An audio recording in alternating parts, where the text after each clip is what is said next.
Ikigai is the reason we get up in the morning. इस पुस्तक में लेखक कहते हैं कि जिंदगी में लंबे और खुशहाल जीवन के लिए सबसे जरूरी है किसी चीज के लिए पैशन होना, एक जुनून होना। ये जुनून किसी भी तरह का हो सकता है, जैसे किसी को गाने का जुनून है, किसी को बजाने का जुनून है, किसी को एक्टर बनना है, किसी को अफसर बनना है। जुनून होने से व्यक्ति के शरीर में उस काम को करने की एक अद्भुत क्षमता पैदा हो जाती है और वह उस जुनून के कारण भूख, प्यास, थकान आदि को भूल जाता है। ज्यादातर लोग इस दुनिया में वह काम कर रहे हैं जो उनका पैशन नहीं है। जैसे आप रोज ऑफिस जाते हैं, आधे मन से काम करते हैं, बिना काम के थक जाते हैं। इसका कारण यह है कि ज्यादातर लोग अपने पैशन को छोड़ किसी और काम में लगे हैं। इसलिए सबसे पहले जरूरी है कि हम अपना पैशन ढूंढें और उसके अनुसार काम करें। पैशन ढूंढना इतना आसान भी नहीं है। ज्यादातर लोग कंफ्यूज्ड ही रहते हैं और उन्हें पता ही नहीं है कि उन्हें करना क्या है। पैशन ढूंढना तो बहुत दूर की बात है। पैशन ढूंढने के लिए आपको खुद को खंगालना होगा, खुद से बातें करनी होगी, खुद को समझना होगा।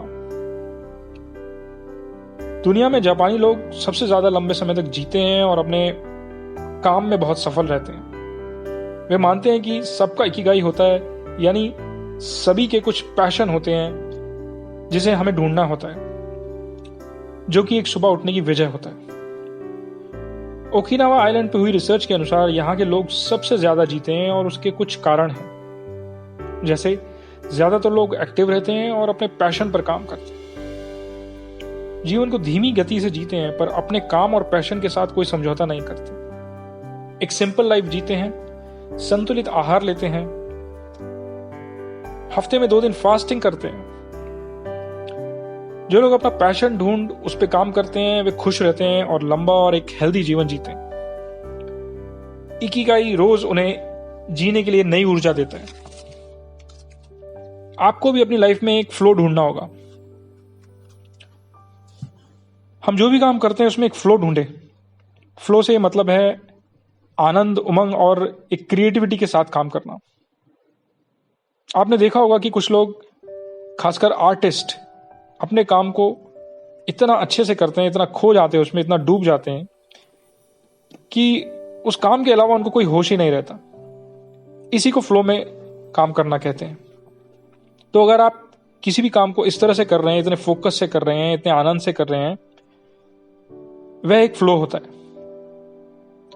फ्लो में काम करने से वह काम कभी भी स्ट्रेस नहीं लगता है और आपको अलग ही आनंद आता है उस काम को करके। हाँ, यह जरूर है कि फ्लो पाने के लिए आपको मल्टीटास्किंग से दूर रहना पड़ेगा। यह एक खतरनाक चीज है। रिसर्च बताती है कि मल्टीटास्किंग से हमारी प्रोडक्टिविटी 60% तक गिर जाती है। तो हमें फ्लो ढूंढने के लिए अपने आप से पूछना होगा, कुछ सवाल अपने आप से करने होंगे।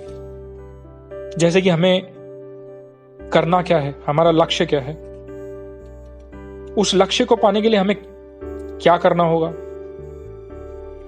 उस लक्ष्य तक पहुंचने के लिए जो चैलेंजेस आएंगे उसको हम फेस कैसे करेंगे, क्या उन चैलेंजेस के लिए स्किल्स चाहिए होंगे, उनको कैसे डेवलप करना है, और सबसे जरूरी बात कि हमें अपने डिस्ट्रैक्शंस कम कैसे करने हैं। इस तरह से हम फोकस हो पाएंगे और अपने फ्लो को ढूंढ पाएंगे। इसी तरह से एक चीज होती है माइक्रो फ्लो। उसका मतलब है रोजाना के छोटे छोटे काम, उनमें फ्लो ढूंढना। जैसे बिल गेट्स अभी भी रात को खाने के बाद अपनी प्लेट खुद ही धोते हैं। उनका कहना है कि इससे उनको काफी आनंद मिलता है और काफी मदद मिलती है दिमाग को क्लियर करने में। इसी फ्लो की वजह से जापानी लोग अपने वर्क कल्चर को लेकर दुनिया भर में मशहूर हैं।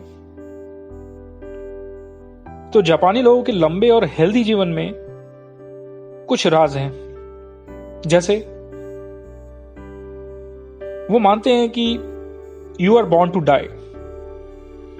आपका जन्म हुआ है तो मृत्यु भी होगी।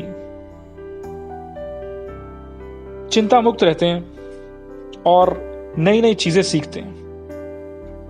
सोशल रहते हैं, कम्युनिटी लाइफ में रहते हैं, छोटे छोटे मौकों पे सेलिब्रेट करते हैं, पॉजिटिव रहते हैं, अच्छी डाइट लेते हैं ताज़े फल सब्जियों का सेवन करते हैं, फास्टिंग करते हैं, एक्सरसाइज भी करते हैं, तो वो एक जेंटल मूव्स वाली एक्सरसाइजेज होती हैं, योगा जैसे रेडियो टॉर्सो जो कि जापान में बहुत मशहूर है, ये हैवी एक्सरसाइजेज नहीं होती, बहुत जेंटल एक्सरसाइजेज होती है।